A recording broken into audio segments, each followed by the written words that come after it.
one day somebody does something unspeakable to someone else, to someone you hardly knew, and you do something about it because you can. This story comes from WOSU. And I'll put a link to the story in the description box where you can go and read for yourself this interview from Matthew Rand of 89.7 NPR News. I'm going to read it here. But former Columbus police officer Adam Coy awaits sentencing next week after a jury found him guilty earlier this month of murder, felonious assault, and reckless homicide in the 2020 shooting death of Andre Hill. Hill's death and others like it involving black people killed by white officers, most notably the murder of George Floyd in Minneapolis, sparked nationwide protests and calls for reform in how police are trained in use of force. They don't care about their training, do whatever. So what's changed in the years since? Well, WOSU spoke with Rob Barnhart, a law professor at Capital University. I'm going to read the interview. So Matthew Rand says Adam Coy is the first Columbus police officer to be convicted of murder for causing someone's death in the line of duty. Were you expecting a conviction in this case, or were you surprised by the jury's decision? Barnhart: I was surprised. As you said, this hasn't happened before. We seem to, in Columbus and other parts of the country, have had trouble finding 12 people willing to convict a police officer of intentional homicide. And so, anytime it happens, it's surprising, but particularly here because we haven't seen it happen before. Matthew Rand: not everyone was pleased with the decision. Brian Steele, president of the local chapter of the Fraternal Order of Police, said in a statement that Coy was subject to political and media bias and that the verdict against Coy will have repercussions for other officers. Is that a fair critique? Barnhart: anybody who's done any prosecution, which I started my career as a prosecutor, will tell you finding 12 people to agree on anything is incredibly difficult, much less 12 people to agree that a law enforcement officer is guilty of intentional homicide. Remember, it only takes one person on a jury, just one out of 12, to have a mistrial. All verdicts have to be unanimous.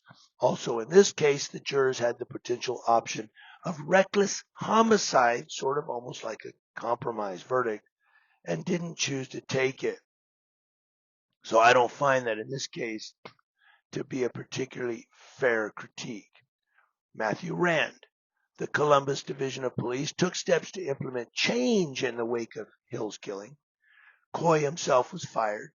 Former Police Chief Thomas Quinlan stepped down at the behest of Mayor Andrew Ginther. And a few months later, City Council enacted Andre's Law, which requires officers to have their body cameras turned on when reporting to calls and to provide medical assistance until paramedics arrive if they shoot someone. In your opinion, did those steps go far enough? Barnhart: I think that most people would say that they don't. On February 21st of this year, Attorney General Dave Yost issued a report from a Blue Ribbon Task Force on the training of police, suggesting some changes to standard police training procedures, including adding 44 hours of interpersonal communication and mediation training, 16 hours of training in areas like decision making, tactical breathing, which I need right now, which I thought was interesting, crises mitigation, de-escalation, and managing cognitive demand. And so there is a movement, or at least the beginnings of an understanding, that we have put too much on police. We have made police first responders to not only crime, which is probably their role, but we've made police first responders to mental health crises. We've made police first responders to family crises.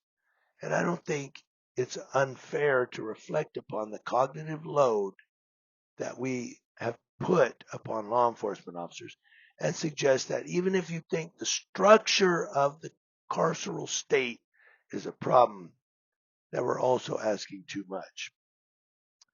I don't think that's unfair to say on the other side as well. Matthew Rand. Finally, what does this verdict in the Coy case mean for future cases involving police officers? Barnhart. The function of the jury is to express the community's thoughts or will. And to some degree, the community, I think, with this case, has said enough is enough. And so I do think for future trials, defense has to be careful that the community is ready to convict officers, is ready to take a stand. And from the prosecutor's perspective, from a trial strategy perspective, it's okay. Is what we did here what works? Is how we explain this here what works to prosecute these cases? And can we do that again? A similar strategy with defense teams knowing that may be our strategy in the future. And I got a little lost in translation there, but I think kind of what he's saying is part of the prosecutorial strategy is that on the jury you have members of a community. These 12 members are representing the community, and the communities are saying, look, we've had enough. Enough is enough. We're tired of bad cops. We're going to convict them. You're going to prison. That's what these community members are saying now as they get on these juries. And that's what he's saying maybe the Adam Coy case is showing us, and that's definitely what the Derek Chauvin case showed us, that the community members who become jurors are willing to put these cops in prison. They're like, you know what? We've had enough. We're done. No more. Not playing. And so these fraternal order of police unions are starting to get like frustrated because they're like, this isn't fair. Well, it's not fair to Andre Hill's family that Adam Coy shot him. And as bad as a person that George Floyd was, it's still not fair to his family that Derek Chauvin stood with his knee on the guy's neck and went for 9 minutes. It's not fair that for Breonna Taylor's family that the cops had a effed up warrant, really wasn't even truthful, busted in the house and shot her and she was unarmed. I could go on and on and on and on. But the bottom line here is they're asking, what does the Adam Coy conviction tell us? It tells us the community has had enough. And now it's time to take a stand and start convicting these cops who F up on duty and it costs someone their life.